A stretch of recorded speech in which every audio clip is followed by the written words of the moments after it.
Olá, estamos aqui com o Momento Inclusão no ar. Já vou começar o Momento Inclusão fazendo a minha descrição de imagem.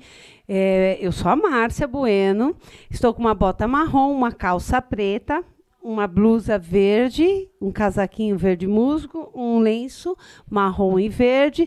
Sou loira, uso óculos vermelho e tenho alguns anéis e pulseiras na minha mão.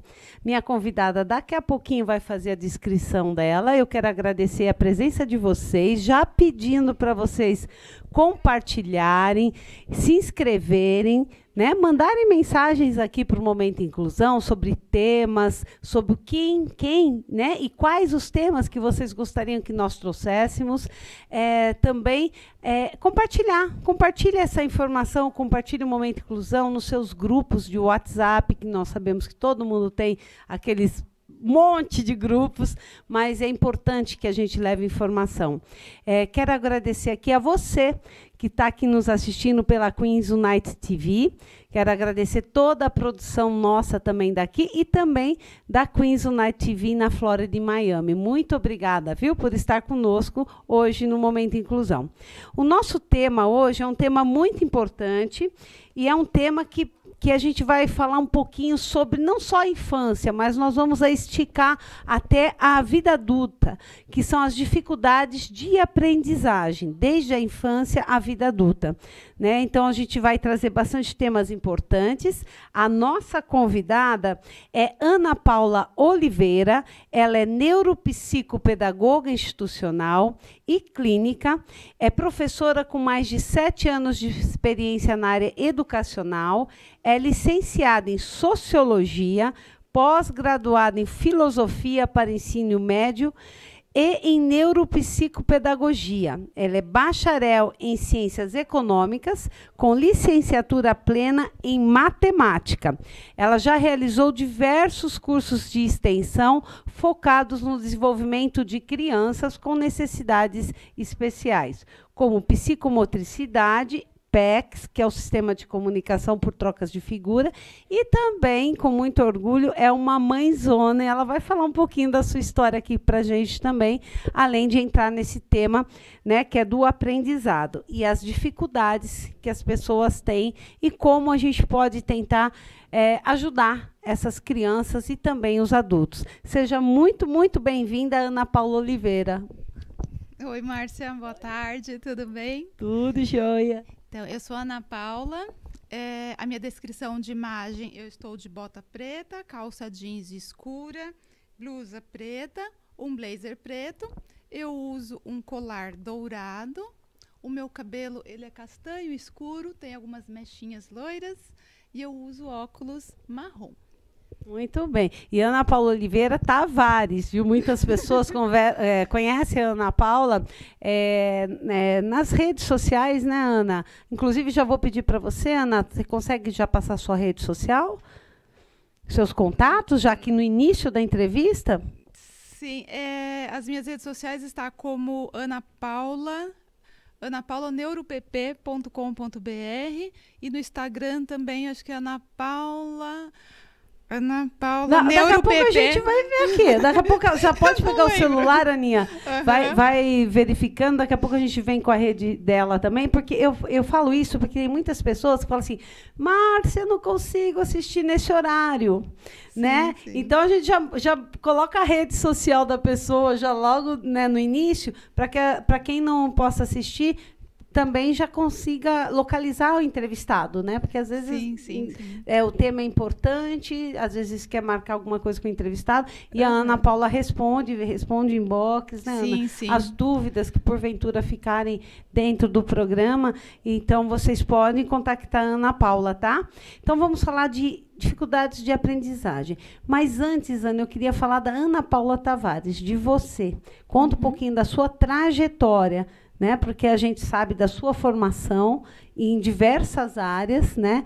E esse retorno seu, né? Essa área de comportamento, né? Das pessoas, de aprendizagem, sua formação. Fala um pouquinho de você, da sua história, um pouquinho de vida, para vocês entenderem o quanto a experiência da Ana Paula está fazendo diferença na vida de tantas outras famílias, mas porque ela também vive essa experiência, né, Ana? Sim. Então, eu vivo essa experiência não só agora na época, na fase adulta, como também desde a infância, né? Eu tive dificuldade de aprendizagem, né? Eu comecei a falar depois dos 4 anos e meio. Na escola eu sempre tinha uma velocidade de processamento mais lenta. Hoje eu sei o nome disso, né? Hoje a gente sabe o nome de muita coisa hoje, né? Então, mas o que eu sabia é que eu sempre era a última a terminar de copiar da lousa, né? Então, assim, todo mundo, eu começava primeiro, eu tentava ali acompanhar o ritmo, mas eu sempre ficava para trás. Então eu tinha essa dificuldade, né? Essa lentidão. Em matemática, inclusive, eu tinha algumas dificuldades, mas a minha vida, eu posso dizer que foi de luta desde o início. Né? Então, assim, eu não sabia que isso era uma dificuldade de aprendizagem, eu não sabia nada disso, mas eu lutava contra isso e sempre tentava alcançar. Sempre atrasada, mas sempre tentando chegar. E a gente às vezes fala, ai, Márcia, mas você vai falar isso, né? Mas é importante a gente falar. Antigamente, eu falo antigamente, não sei qual a sua idade, mas eu não tenho problema nenhum de falar que eu tenho 52 anos. Eu também estou chegando lá, 48. Agora esse mês de maio, 52 anos, eu tenho até orgulho de falar isso, né? Por a gente chegar desta forma, né, e com essa coragem de estudar, dessa coragem de transformar ainda as pessoas, a vida das pessoas, as políticas. E eu falo isso, Ana, por um simples fato. Você foi muito assim generosa em falar. Eu comecei a falar aos 4 anos e meio. Hoje, a gente percebe que o cuidado já está na primeira infância. Né? Antes, a gente entrava no primeiro ano, antes era a primeira série, né? Agora é o fundamental, né?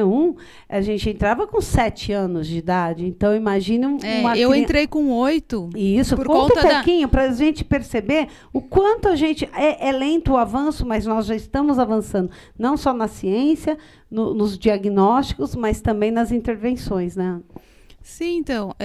Então, assim, as dificuldades de aprendizagem, elas me acompanharam desde muito cedo, né? Eu já tive uma vivência, né, com tudo isso.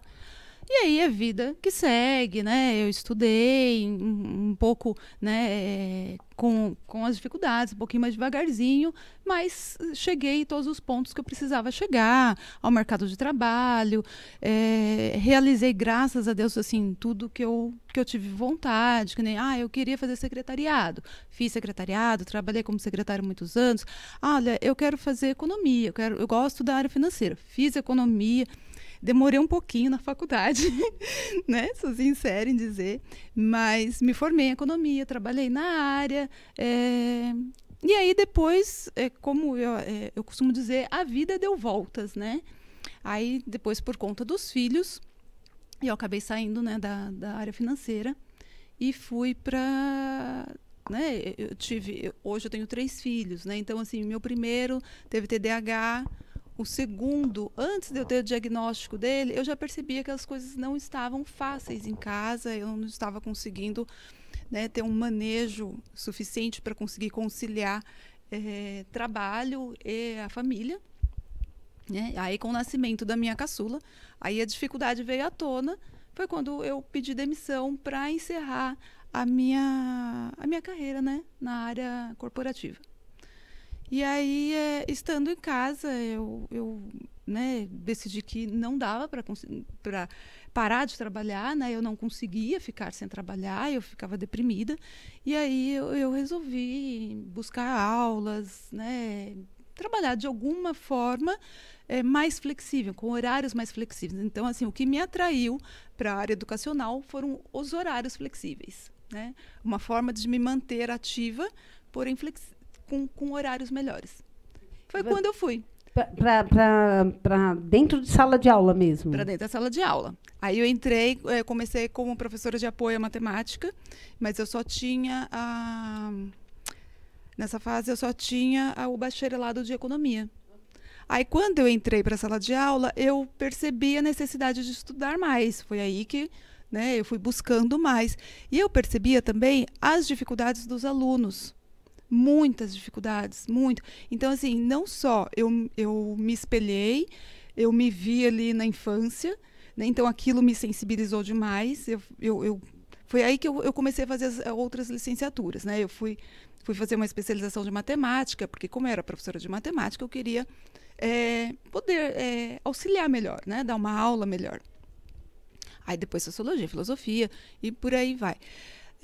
Aí, por conta dos meus filhos, né? Do Davi, um pouco mais pontual, vamos dizer assim, eu tive a necessidade de emergir mais nesse mundo.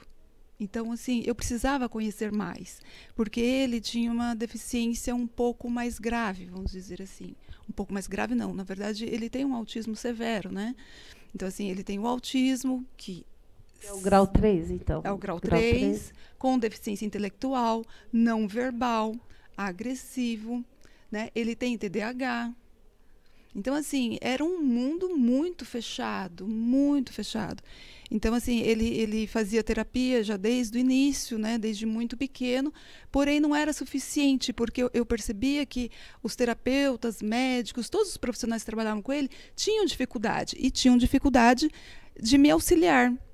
Então, assim, eu tive que ir em busca para entender, sabe? Alguém precisava entender aquela criança. Mesmo porque o TEA, né, dentro do transtorno do espectro autista, como é um espectro, tem as comorbidades que também vêm, às vezes, até confundir diagnóstico, né? A gente sabe de muitas pessoas que têm um diagnóstico dentro do transtorno do espectro autista e revendo e fazendo novas reavaliações, lógico que não no nível 3, porque o nível 3 fica muito evidente, né?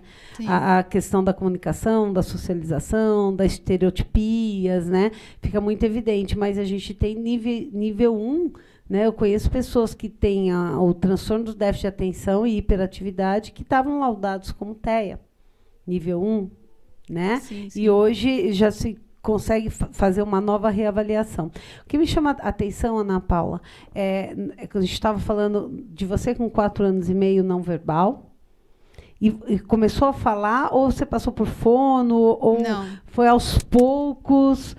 Conta, porque eu garanto que a pessoa que está nos assistindo está falando, poxa, que é uma grande preocupação, acho que uma das primeiras preocupações, né, quando a gente tem um bebê, né, uma criança que não está alcançando a escala de desenvolvimento, né, que a gente tem por base, e a gente sabe que a fala, a verbalização, né, o começo, a falar as palavras, mesmo errada, é muito importante no desenvolvimento da criança, né, essa comunicação, e se imitar os sons.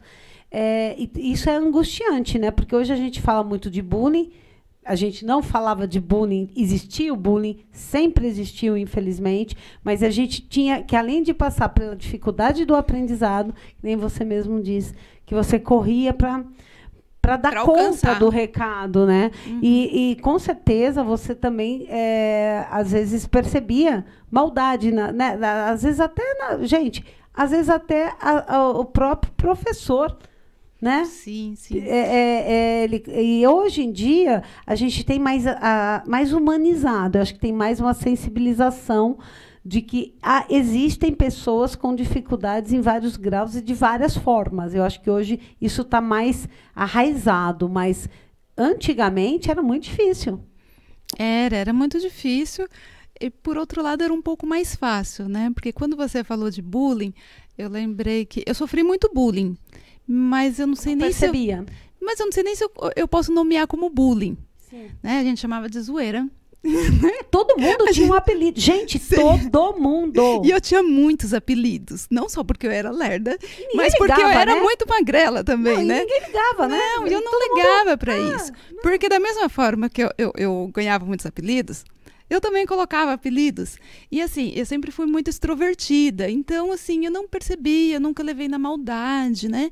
Aí, agora, quando fala de professores, sim, eu sofri alguns traumas, mas um pontual, né? Que foi de uma professora de português, quando eu estava na 6ª série, que ela fazia ditado e era na lousa. Então, ia aluno por aluno na lousa e escrever uma palavra. E aí, na minha vez de ir na lousa, eu lembro até hoje, era quilômetro, e ela falou, você não acentuou. E eu fui acentuar o quilômetro e acentuei errado. E ela fez um escândalo comigo. Aquilo me traumatizou tanto, tanto, tanto, que eu reprovei esse ano Eu não conseguia. A minha mãe dava chá de camomila para mim, para eu conseguir ir para a escola. Eu não conseguia. Eu tremia, eu passava mal, suava a mão, eu tinha dor de barriga, eu escurecia as vistas. Assustada, aquilo era um susto, né? Sim, porque eu fiquei assim de frente da sala, porque para a criança levantar sozinho ali, escrever, já é traumatizante. Né? Expor, né? Então, mas ela me expôs demais, porque eu fiquei ali de pé, na frente da lousa, todo mundo olhando para mim, e ela falando, e ela falando. E ela falava, onde está o acento? Você acentuou errado. Qual que é o acento? E a voz dela foi entrando na minha cabeça, assim, que sumia, assim, foi sumindo o sentido, sabe? Quando você pensa assim, nossa, eu vou desmaiar agora. E quando eu via... uma bronca generalizada, né? Nossa, aquilo sim foi um trauma. E a gente fala disso hoje, porque hoje, nossa, hoje nem se passa perto do que a gente já passou, né? Não, hoje em dia a gente quase não dá ditado, né? Tudo bem que eu nunca trabalhei com Fundamental 1, né? Fundamental 2, né? A gente não dá ditado. Mas hoje as professoras tomam mais cuidado, são mais carinhosas, né? Chamam as crianças pelo nome. Tem um limite que a gente pode chegar, né? A gente, como professora, a gente tem um limite, né? E tem toda uma conduta pedagógica ali, né? É totalmente diferente dos anos 80, 90, né? E os pais também, né? Os pais hoje com mais informação, mais consciência, né? Sim. Sim. Agora, quando você fala de pais, assim, eu vim de família muito simples em todos os sentidos. Simples, assim, cultural, porque, né, a minha mãe veio lá do interior de Minas Gerais. Teve oportunidade. Né? Meu pai lá da Bahia, não conhecia nada. Então, assim, o que a minha mãe conhecia era a fé. Então, assim, ela fez uma promessa e ela sempre contou essa história que eu comecei a falar a partir por conta de uma promessa que ela fez. Então, eu não conhecia. Até eu começar a levar os meus filhos em terapia, eu não sabia como a fonoaudióloga fazia. Sabe? Nunca ouvi falar. Tipo, porque a gente tem, eu também, né? Quando os médicos indicavam, eu falava... Fonoaudiólogo, nossa, vai entrar na fono e vai começar a falar. E não é assim, né? A gente sabe que é um trabalho árduo, um trabalho de formiguinha, de letramento, de som, né? Porque a gente não tinha acesso, Ana. Eu acho que a gente ligava aquele botão de você precisa se superar, né? Muitas vezes sozinha. Sim. Hoje a gente Foi na raça, viu? A gente vê as crianças, lógico, com o apoio necessário, né? Apoio hoje muito melhor de intervenção, de psicólogos. Antigamente a gente não se falava em psiquiatria como se fala hoje. Né, de terapias, de intervenção, de fonoaudiólogo, como você falou, né? Era clínico geral. Era o que nós tínhamos, pediatra, né? Pediatra e clínico geral no máximo. Então, assim, a gente percebe, a gente não está tão velha assim, né, Ana? Não faz tanto tempo, né? Não, mas eu acredito que era por conta da minha família, né? Que era bem simples. Não, Ana, mas eu acho que o acesso também, eu acho que hoje o acesso é muito mais rápido. A gente não tinha tanto acesso, né? Não tinha seguro-saúde. Hoje as empresas oferecem, né? Meu pai, ele era metalúrgico e ele tinha assistência médica, mas a minha mãe não conhecia mesmo. Ela levava a gente no pediatra e, assim, eu nunca pisei no neurologista, em terapia. Pra saber assim, o porquê do atraso da fala e tudo, né? Sim, a gente até tinha acesso porque meu pai tinha pela empresa, né? Mas ela, assim, por falta de conhecimento mesmo. Eu acho que também os médicos também estão evoluindo na mesma velocidade também, né? Hoje eles estão mais atentos às questões neurológicas, mesmo na medicina geral, ainda se fala pouco, mas já se fala, né? Sim. Do TEA já se fala, né? Coisa que a gente não tinha, né? Tem uma pesquisa muito boa, que é uma amostra que saiu agora, que a gente está falando muito do aumento da questão do TEA, das pessoas dentro do transtorno do espectro autista, mas também não se fala da inversão da curva, né? Tá subindo, né? É uma epidemia de TEA, mas está caindo a curva de pessoas diagnosticadas com deficiência intelectual, só DI. Porque antigamente não tinha o CID, né? Até a gente vai falar em Kanner e em várias outras, né, aí, estudiosos da área, a gente não tinha o laudo CID do F84, né? O antigo F84, que agora a gente já está no no A600, né, o novo nível 1, 2 e 3 do CID-11, a gente não tinha. Então, muitas pessoas que eram TEA, que nasceram com transtorno, foram diagnosticadas dentro somente da deficiência intelectual. Sim. Então, tem um estudo muito bacana que é do mesma proporção que o nível de TEA está aumentando, o nível de deficiência intelectual está caindo. Ou seja, os laudos estão sendo revistos.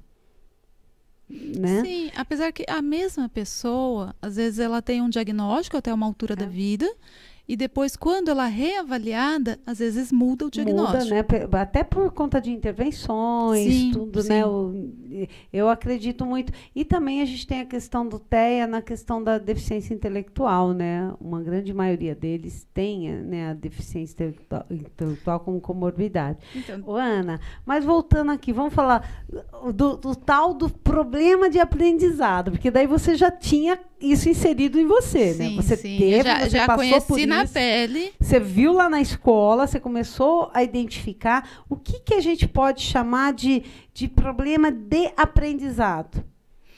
Então, problema de aprendizagem, a gente precisa distinguir dificuldade de aprendizagem de transtornos de aprendizagem. Isso aí é o ponto. A dificuldade de aprendizagem, ela pode ser transitória, ela pode ser momentânea. Então, de repente, a criança está passando por um momento em casa, né, um momento difícil, às vezes um trauma, como eu passei. Isso que eu ia falar, um trauma da própria professora. Sim. Às vezes vai bem em todas as outras matérias, não vai naquela. Um bullying, né? Algum problema físico. Né? Às vezes, por exemplo, sofreu um acidente, quebrou um bracinho, né? Ficou afastada um pouco da escola, sentiu dor. Então, às vezes, quando chega na escola, lembra, ou né, por conta daquele afastamento. Então, assim, a dificuldade de aprendizagem, ela pode ser transitória. Então, por inúmeros motivos, ela está com uma dificuldade. Então, a gente pode dizer assim, ela está com uma dificuldade.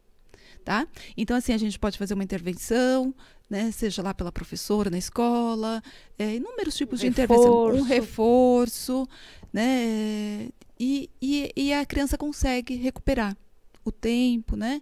Às vezes ela sozinha, se ela se esforçar, a família, né? Às vezes pode dar um auxílio maior. Agora, o transtorno de aprendizagem, ele é neurobiológico. Então, aí sim já é um transtorno do neurodesenvolvimento. Né, que é o caso do TDAH, da dislexia, da descalculia.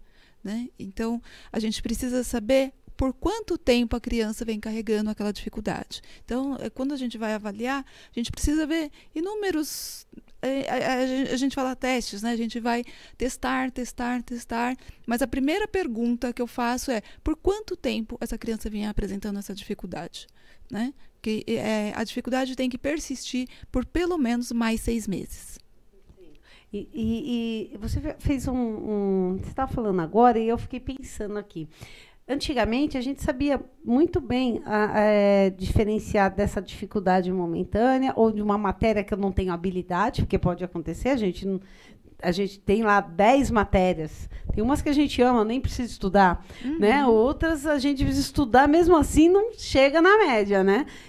Então, isso é uma coisa. Hoje em dia, com essa questão da educação, do ensino, você não poder reprovar as crianças, como isso influencia se a criança sabe ou ela tem uma dificuldade, um transtorno, porque tem que passar de ano, né? Não é assim? Sim, aprovação automática. Né? É uma questão até minha, assim, como mãe mesmo, assim, como diferenciar se é um transtorno ou se é apenas essa dificuldade momentânea? Você falou que é 6 meses, ok, isso. Mas essa criança vai levar, se for um transtorno, não é uma dificuldade naquele ano que ela não está bem, que ela mudou de casa, que o pai perdeu o emprego, que a mãe saiu para trabalhar, tudo isso pode movimentar, né, uma amizade errada, deixei de estudar, porque agora eu gosto... Tirou atenção, tirei né? atenção, estou querendo fazer outras coisas na vida. Então, assim, são circunstâncias.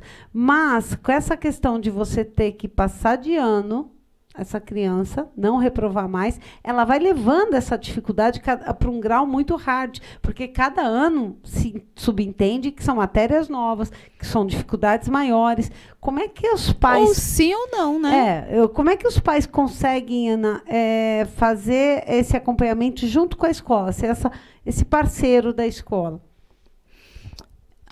Márcia, você fez uma boa pergunta, né? Como que a família consegue ser parceira da escola? Então, assim, uma coisa muito importante, além da escola, de tudo, é a família. Né? Eu sempre digo isso. A família é muito importante. A família precisa identificar, por exemplo, assim, olha, eu percebo que o meu filho está no 6º ano, mas ele não tem aprendizagem equivalente ao 6º ano. Ele não sabe, de repente, fazer cálculo simples. A leitura dele está ruim, a escrita dele está ruim, tá? E conversar com a escola e procurar saber o que precisa ser feito, né? Porque a escola avalia, né? A professora que está ali em sala, ela percebe, dentro daqueles 30, 40 alunos, aqueles que vão sem esforço nenhum, aqueles que ela precisa dar mais atenção um pouquinho, e eu não estou falando nem de transtorno do espectro autista, de síndrome de Down, não estou falando... Vamos imaginar uma sala que não tenha nenhuma criança dentro da inclusão naquela sala. Sim, sim. Né? Então, vamos imaginar uma sala que não tenha. São crianças que estão lá, típicas, que não apresentaram ainda nenhum transtorno do déficit de atenção, não foi diagnosticado ainda, não foi... A professora consegue perceber. Sim, mas se a família não procura professora, como que ela vai falar? Muitas famílias não aparecem, né, nas reuniões de pais. Isso que eu ia falar. Né? Então, assim, é muito importante, né, todas as famílias ir às reuniões, conversar com o professor, né, procurar saber, observar a criança fazendo lição de casa, cobrar as lições de casa, né? Então, assim, eu vendo a minha filha fazer lição de casa, eu vejo como que está a escrita dela. Quantos anos ela tem, Ana? A minha filha, a caçula, tem 9 anos. 9 anos. Então, assim, ela estuda na FIEB, ótima escola, porém, desde o início, ela pegou a fase da alfabetização, ela pegou da pandemia, então, assim, ela teve muita dificuldade, porque também a minha filha caçula também tem TDAH, né, ela também toma medicação para isso. Agora, no final do primeiro trimestre, a minha filha ganhou honra ao mérito. Que linda. Muito parabéns. Fofa, né? Qual o nome dela? Esther. Esther, beijo aí, viu? Parabéns, viu? Que venha mais ainda, né? Mais estrelas aí. Sim, então, a professora falou que todos os professores estavam muito felizes com ela, muito satisfeitos, né? Que eles percebem, né, que ela tem dificuldade, ela está no reforço escolar, a gente auxilia bastante, ela tem toda uma rede de apoio, né, que a FIEB oferece, mas que ela absorve muito e ela se esforça muito, né? Então, a professora fala que ela, assim, com as dificuldades dela, ela é muito compreensiva, muito amorosa com todo mundo, ela aceita. Eu falo isso porque a gente passou por uma fase do transtorno opositor desafiador com ela. Que é difícil. Então, nem sempre ela foi boazinha, assim. Eu já entrevistei aqui, a gente já falou, inclusive até falei com o psiquiatra para a gente voltar nesse tema, porque é um transtorno bem complicado, né, de você regular, bem complicado de você controlar, né, e é difícil. Parabéns, viu, Ana? Ela passou por esse transtorno também. Sim, por conta do ambiente em casa, né, que o TOD, o transtorno opositor desafiador, ele precisa ter não só na genética, né, como também o ambiente. E o ambiente de casa, por conta, né, do Davi, que é meu filho do meio, né, que ele é muito agitado, né, tem um grau de agressividade. Então, assim, o ambiente de casa era muito conturbado quando ela era muito pequena. Então, assim, ela teve que aprender a se defender muito cedo, ela teve que aprender a chamar atenção, porque, assim, a atenção da mãe estava voltada ao irmão mais velho. Exato.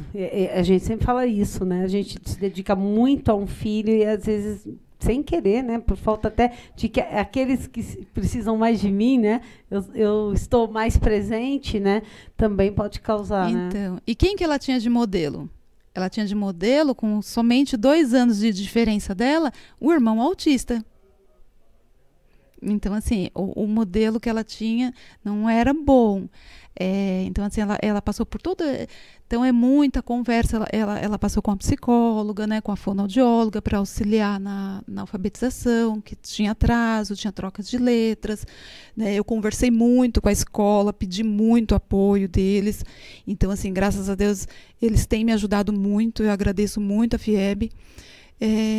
Mas precisou de eu estar ali na escola falando, olha, minha filha está assim, está assada, levar no psicólogo, fazer avaliação, olha, eu percebo que ela tem uma dificuldade, eu preciso descobrir que dificuldade é essa, preciso descobrir onde estão os pontos fracos, né, para a gente poder auxiliar.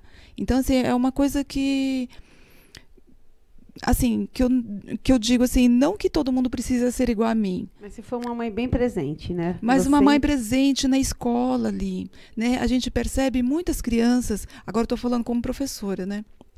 Muitas crianças, as que mais têm dificuldade, às vezes a gente espera a mãe ali, o pai, na reunião, para a gente poder falar, e eles não aparecem. E aí, como que a escola vai ser parceira, né? Porque é importante, né, essa questão de chamar na escola, até porque precisa ver se esse comportamento se repete em casa, né?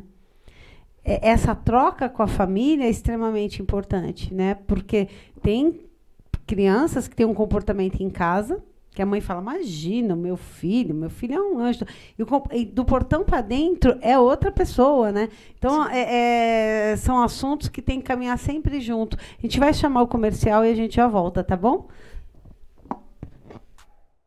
Meus amigos, aqui no canal TV Barueri, primeiro quero agradecer a sua audiência e te fazer um convite para compartilhar, para curtir e para comentar aqui na nossa live.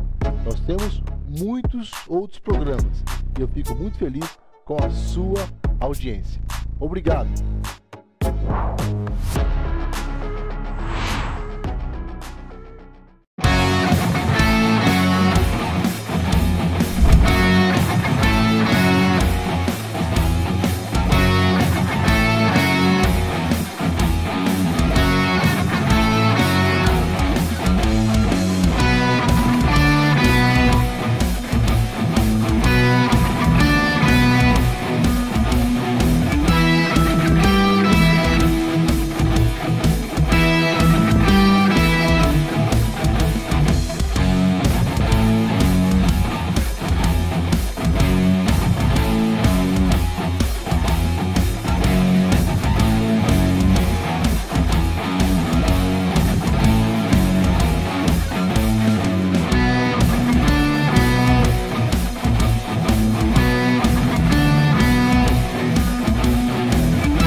Hoje eu vim conhecer o Empório DG, localizado na Raposo.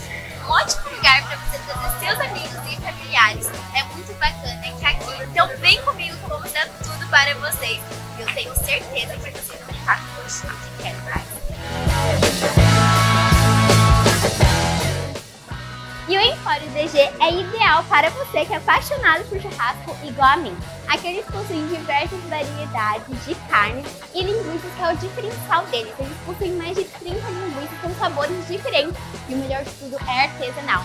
Fiquem sabendo que tem linguiça até de Romeu e Julieta, viu? Não vejo a hora de provar. E para complementar seu churrasco, eles possuem farofa, sal de parrilha, tudo para o seu churrasco. Então, se você vem aqui com os amigos e familiares, eles preparam o churrasco na hora, ou até mesmo você pode levar para casa. É o melhor da sua opção.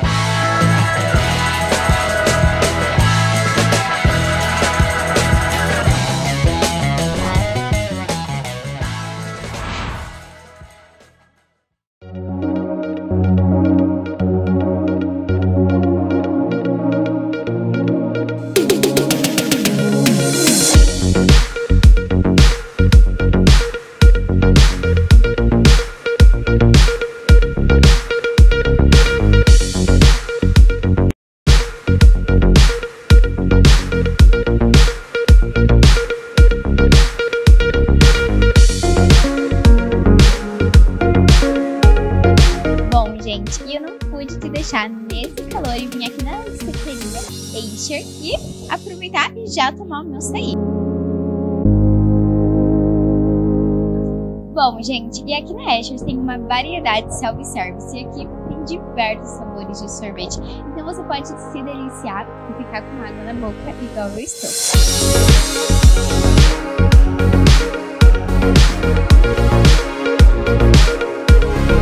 Eles ficam aqui localizados no centro do Beoval. Eu vou deixar a localização aqui na tela diretamente para vocês já virem aqui e se deliciarem igual a mim. Então fica aí, diretora Luísa, para você vir aqui na secretaria junto com a Digital 5, viu? Que é realmente maravilhoso.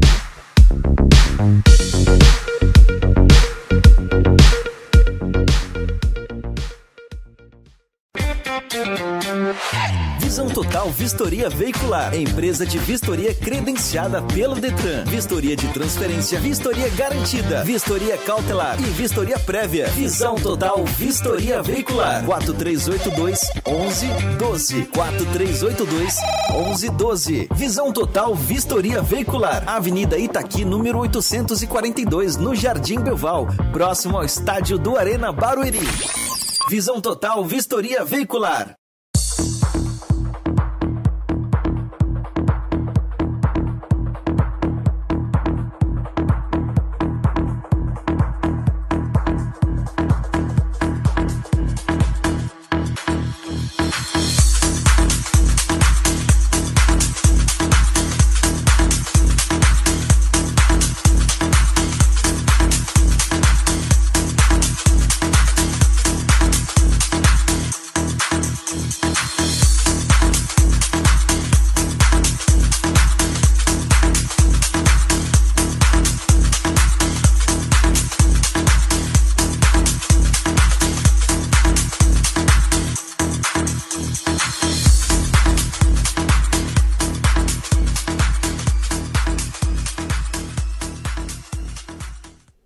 Aí voltamos com vocês. Vocês já estão sentadinhos aí, já compartilharam, né? Já beberam uma aguinha, né?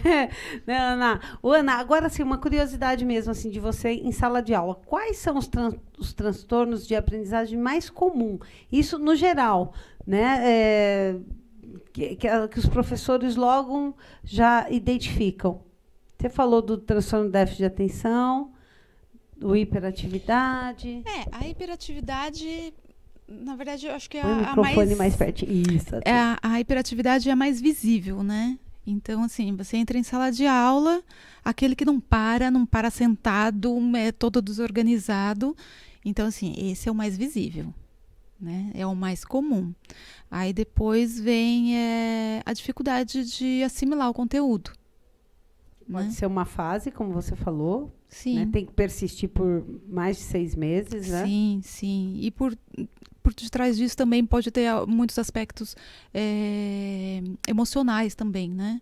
Então, às vezes, não é nem uma dificuldade da criança, e sim aquele momento emocional que a criança está passando ali, que ela fica dispersa e não consegue assimilar, tá? Então, assim, o primeiro é aquela criança agitada. Depois é aquele que você percebe, que você explica e ele não entende, ele não assimila, né? Você fala, parece que ele não ouve. Então, isso pode ser, de repente, uma velocidade de processamento um pouco mais lenta, né? Como era o meu caso, né? Quando eu era criança. Pode ser um transtorno do processamento auditivo. Também. Que é o TEPAC, Sim. muito comum. Sabe que eu tenho feito avaliações em adultos, eu tenho identificado muito TEPAC. TEPAC passou a vida inteira e está sendo identificado agora. Sim, aí eles chegam no mercado de trabalho e têm dificuldade. Às vezes até mesmo no relacionamento. Porque assim, o TEPAC, ele fica muito semelhante ao transtorno do TDAH. Né? Então, assim, no relacionamento, eu falei isso porque muitos chegam até mim e falam, olha, está afetando até no meu casamento, né? Que fala que eu não presto atenção. Então, de repente, não é que a pessoa não ouve. Ela ouve, só que, porém, ela não processa o que ouve. Na mesma velocidade, na mesma hora, né? Isso. E aí a outra pessoa, porque ele não presta atenção, porque ele não ouve o que eu digo, né? Mas aí, de repente, ele tem um transtorno. E aí ele vai investigar e descobre que tem um transtorno do processamento auditivo.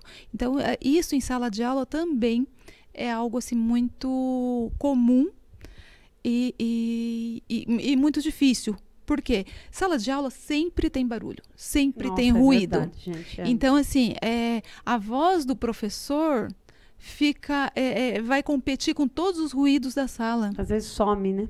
Às vezes some. Então, assim, a informação não chega até ele. Ele até olha, tenta, tá ali, parece que tá atento, mas não assimilou nada. Gente, isso é uma coisa importante que você pontuou agora, viu, Ana? Inclusive, tem escolas que utilizam até microfone para os professores, né? Sim, que eu acho para chegar no fundo, para sobressair aos alunos, né? Teoricamente, a gente pensa que os alunos vão estar em sala de aulas quietos e prestando atenção nos professores, mas não é assim, né?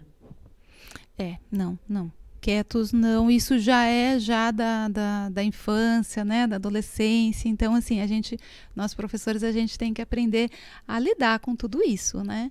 Porque se eles estiverem muito quietinhos, não são eles, né?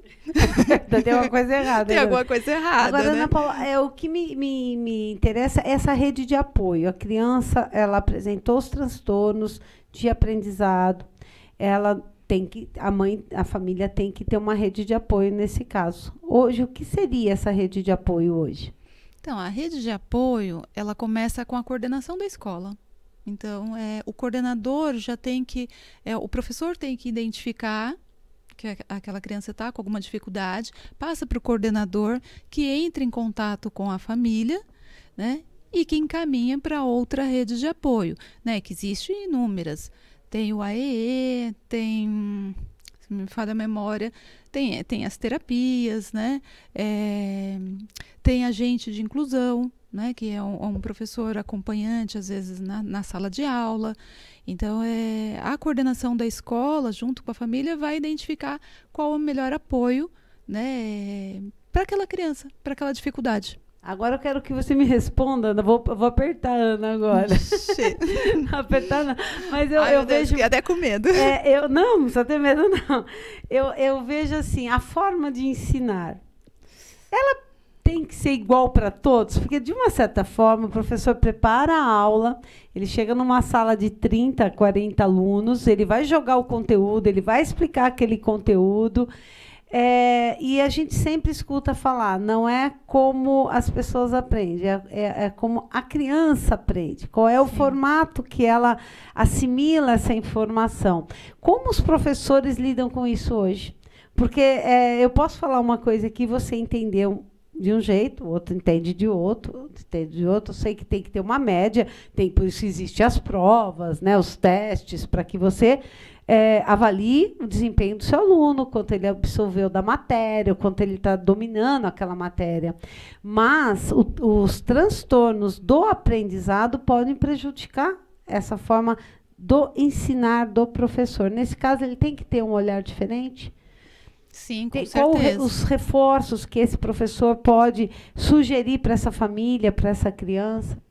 Então, cada caso é um caso, né? Então, sim, o professor, ele tem que...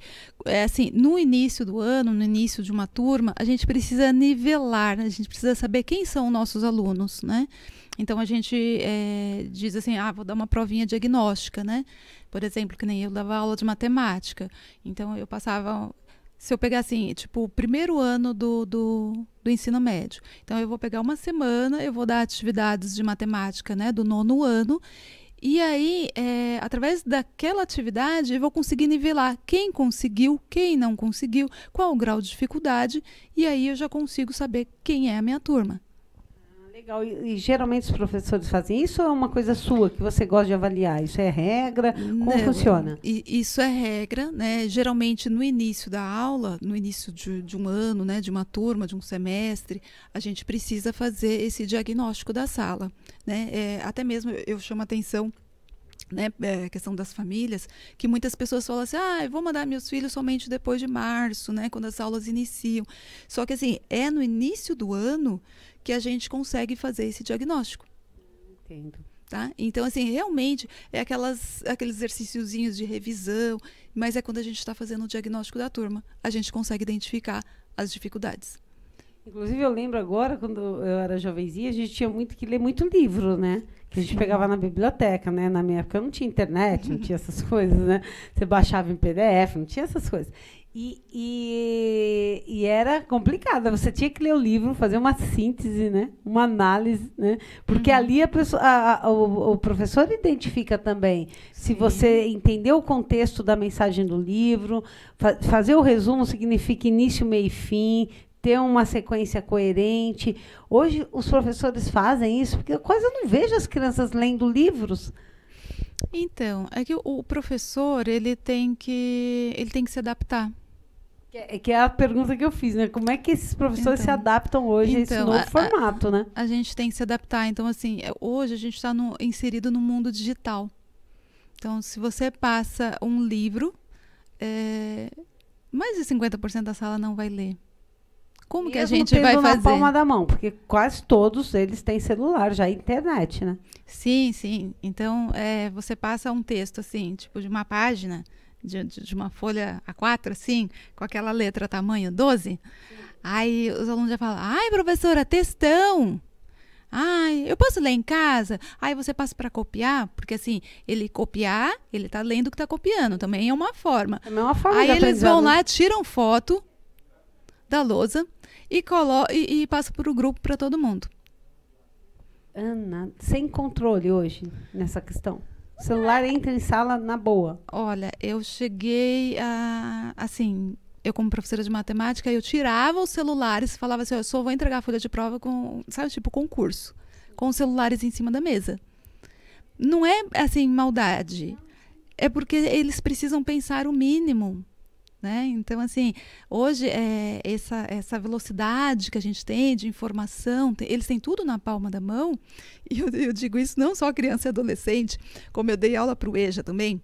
E uma coisa interessante, tinha senhorzinha assim, cabelo branco, que às vezes eu passava 2 questõezinhas, tipo, na sua opinião, o que aí ele ia lá no Google, aí ele vinha assim, mostrava o celular, professora, é essa a resposta ou é essa a resposta? Aí eu falava assim, olha, é para o senhor falar a sua opinião e não procurar no Google. É porque virou automático, né? Sim. Aquilo que... E ele nem sabe onde ele está errando. Então, sabe, eu pergunto isso porque a leitura, ela te ajuda a compreensão, né? Você diferenciar uma coisa de outra, esse contexto da leitura, do começo, meio e fim, o enredo, quem é, analisar personagem. Ter coerência, né? Coesão. E eu fico pensando nessa questão, porque eu não vejo, uma curiosidade mesmo, eu não vejo. Eu vejo todos com o celular na mão, mas não os vejo com livros. Tanto é que a gente está, pelo menos aqui no nosso país, quantas, infelizmente, livrarias fechando, né? Mas Márcia migrou para o celular. Será que eles deixam tempo de internet para ler um livro, mesmo que seja baixado pelo celular? Por isso que eu te perguntei, porque na escola você tem as provas, né? Você tem que avaliar um texto, você tem que responder. Então, as crianças do ensino médio, eles têm dificuldade de compreender enunciado. Enunciado de 3 linhas, eles não conseguem compreender. Eu falo assim, gente, vocês não erram, às vezes, o cálculo, e sim a compreensão do enunciado.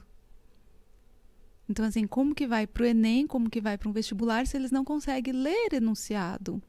E eu estava ouvindo você falar, eu lembrei de um ponto, né? Voltei lá na minha infância, quando eu falei sobre as minhas dificuldades de aprendizagem, e eu posso dizer que eu superei as minhas dificuldades porque eu gostava de ler muito. Então, assim, tinha a biblioteca da escola, eu lia tudo que tinha na biblioteca, aí esgotava.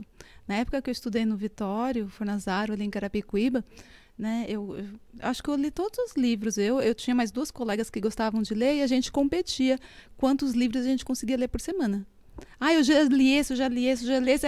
Então, assim, era uma competição. Saudável, né? Uma coisa do aprendizado, né? Eu falo isso porque a gente se depara hoje com jovens já formados, às vezes em faculdade, e não consegue expressar em uma folha, que nem você falou, dia 4, um comentário, ou mesmo com esse mundo de informação que a gente recebe hoje pelo celular, né? Informação de tudo, né? Você recebe desde informação de geopolítica, desde informação da política aqui, de saúde, de tudo, de lazer, de cultural, tudo. É muita informação. Sim. E as pessoas não leem, né? As pessoas leem só o enunciado e não leem o conteúdo daquela questão. Você percebe que o próprio jornal, o jornalismo hoje, ele está muito superficial, né? Superficial e curto. Tem que ser mensagem rápida, é mensagem falando, é outra mensagem correndo na tela de outro assunto. E você acha que isso ajuda ou atrapalha esse desenvolvimento dessas crianças? Porque a quantidade de informação é muito grande, né? Então, quando você falou sobre o jornalismo, eu voltei na questão do professor. Até o jornalismo teve que se adaptar. Imagine o professor, né? Então, assim, o professor hoje, nós somos auxiliares, né? Então, assim, aquele aluno que tem interesse, o professor está ali para auxiliar, para ajudar, para apoiar o aluno chegar ao ponto que ele quer chegar. Agora, se ele não quer... Se ele não quer buscar o conhecimento, ele vai ser apenas uma pessoa dentro da sala de aula e vai ser aprovado. Ele vai ser aprovado automaticamente. Então, assim, ele vai tirar o diploma dele, ele vai chegar ao final ali dos estudos, sim, né? Mas como ele vai chegar, só ele mesmo é que vai dizer. Porque hoje o aluno é protagonista. Mudou os papéis, Inverteram seus papéis. Por um lado é muito bom, porque quem tem interesse hoje tem muito mais ferramentas, tem muito mais caminhos, tem muito mais informação, eles têm muito mais apoio. Então, assim, tem muito mais investimento. Tem muito mais liberdade, né? Liberdade de expressão, liberdade de buscar, de questionar. Imagina, se uma criança, para questionar, ela pensava 2 vezes para levantar a mão. Lembra? Sim. Alguém tem alguma pergunta? Aquele silêncio, só. Então, passamos para o próximo tema. Próximo tema. E aí vai, né? E é engraçado, porque hoje é o contrário, né? O professor está explicando, a pessoa... né? Eu acho isso bacana, porque você tem uma abertura, né? Você não está endeusando a pessoa que está ali na frente. Mas é uma pessoa que está ali exatamente isso, para te ajudar na área do conhecimento, né? Sim, então, aí falta os alunos perceberem isso, né? Os estudantes precisam perceber o papel do professor, que o professor é amigo, o professor está ali para ajudar. E a preciosidade do conteúdo de informação, né? Às vezes, tudo não dá para você, como um bebê, não dá para ele... sair andando, né? O bebê, ele se arrasta primeiro, ele engatinha, sim, ele fica de 4, depois ele vai começar a andar, ele se apoia. É a mesma coisa a questão do estudo, né? A gente entra na escola para galgar esses degraus, sim, do conhecimento, né? E uma característica muito forte dos jovens hoje é que eles querem pular fases, né? Exato. Então, é o que eu quis dizer, você não consegue sair correndo se você não tiver uma base boa. Mas né? Eles querem. Entendeu? Eles não querem ler esse textão, né? E voltando agora à questão do livro, o livro é uma leitura estruturada, né? Então tem toda uma interpretação, tem todo um trabalho ali que é muito importante, né, para o desenvolvimento ali da criança, do adolescente, né, do jovem. Essa leitura rápida que a gente faz na internet, ela não só não nos ajuda no desenvolvimento, como eu acredito que interfere na memória, né? Inúmeras pessoas vêm reclamando de falta de concentração. Olha, eu acho que eu tenho um TDAH porque eu não me concentro, porque eu não tenho memória. Não absorve, né, mais o conteúdo, né? Sim, porque é muita informação, é muito eletrônicos, né? Você fica ali, a estimulação, o seu cérebro fica sendo estimulado o tempo todo. Né? Não tem como pula, você memorizar. Né? Eu falo isso, gente, porque não é só as crianças, os adolescentes, a gente mesmo. Né? A gente, às vezes, está aí com o celular na mão, você está recebendo uma informação, mas a inteligência artificial, né, já sabe aquilo, tema que você gosta, e já vem outras informações. Então, assim, por isso que eu falo do formato do aprendizado. Né? Hoje, a gente precisa... tem muito... mas a gente precisa começar a pontuar a qualidade de tanta informação, né? Sim. Não é demonizar Não, de jeito nenhum. A mundo tecnologia, né? A tecnologia está aqui para nos auxiliar, né? Porém, a gente precisa lembrar que a gente não pode viver só de tecnologia, né? A gente precisa também voltar um pouquinho, né? Daquele mundo antigo, Pro humano, né? Olhar nos olhos, ouvir, né? Compartilhar. Sair um pouquinho, né? Do mundo digital. Né? Esse mundo é muito bom, como a gente mesmo falou, né? Hoje tem muito mais liberdade, né? Tem muito mais informação, mais recursos. Porém, a gente precisa, de repente, né? Como você disse, humanizar um pouco, né? Humanizar mais. Gente, falta 5 minutos para a gente terminar esse programa. Espero que vocês estejam gostando aí. Chegou uma perguntinha aqui, eu vou fazê-la. Meu filho tem dislexia, tem remédio? Bom, a questão do remédio é com a medicina. Né? Então, assim, cada caso é um caso. De repente, ele tem a dislexia, mas ele tem um déficit de atenção grande, então o médico vai passar, talvez, um psicoestimulante, né, para atenção. Se, de repente, ele está muito ansioso por conta da dislexia, o que causa, às vezes, ele vai entrar com um ansiolítico. Então, assim, isso depende da conduta médica mesmo. O remédio seria mais para o comportamento, para ajudar aí na concentração. Isso, Mas a dislexia, ela como você falou dos transtornos, né? Do aprendizado, não existe uma caixinha de remédio, você vai falar, toma esse remédio que o seu transtorno de aprendizado vai cessar. Não vai porque, como a Ana Paula explicou, é do neuro, né? Da recepção, da informação, como é que processa, né? A pessoa escuta, mas o processamento lá dentro, né, da nossa cérebro é diferente. Sim, a dislexia é treino e apoio, né? Porque a dislexia ela é bem difícil. Né? Então, assim, ele vai ter que fazer muitos treinos para auxiliar ali, muita terapia, e vai ter que ter apoio da escola e apoio por onde ele passar. O mais importante, eu acho, Ana, ouvindo você falar, e da sua história também, é essa questão de se conhecer, né? Se aceitar, né? Sim. Porque se eu tenho um problema um pouquinho de memória, eu sei, eu vou me ajudar, né? Sim, eu vou buscar um apoio para isso, eu vou né? anotar em algum lugar para mim não esquecer, né? Eu vou me organizar melhor, que nem você falou da organização da casa, da vida, das suas coisas, né? Para você, para aquilo não te engolir, né? Aquilo te limitar, mas você caminhar junto na vida de uma forma organizada, né? Sim, com certeza. A organização é tudo. Por mais que a pessoa, de repente, tenha um déficit de atenção, que pontualmente ela vai ter uma dificuldade de organização, mas depende dela.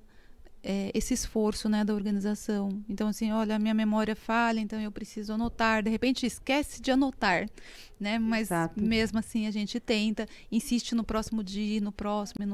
E no treino, né? Vai treinando. Isso, é muito treino. Ah, gente, a conversa está tão boa aqui, ó. A gente já entrar em outros assuntos já aqui. Mas eu tenho que encerrar, viu, Ana? Eu queria te agradecer demais, Ana Paula Tavares, é isso? Isso. Queria agradecer você que está em casa aí nos assistindo, dizer que você nos ajude a compartilhar informação, compartilhe o Momento Inclusão, agradecer todos aí da Queens Unite TV em Miami, muito obrigado por estar conosco toda semana no Momento Inclusão. E eu quero terminar com um quiz rapidinho com você, pode ser? Uma palavra, bem? Aprendemos quando?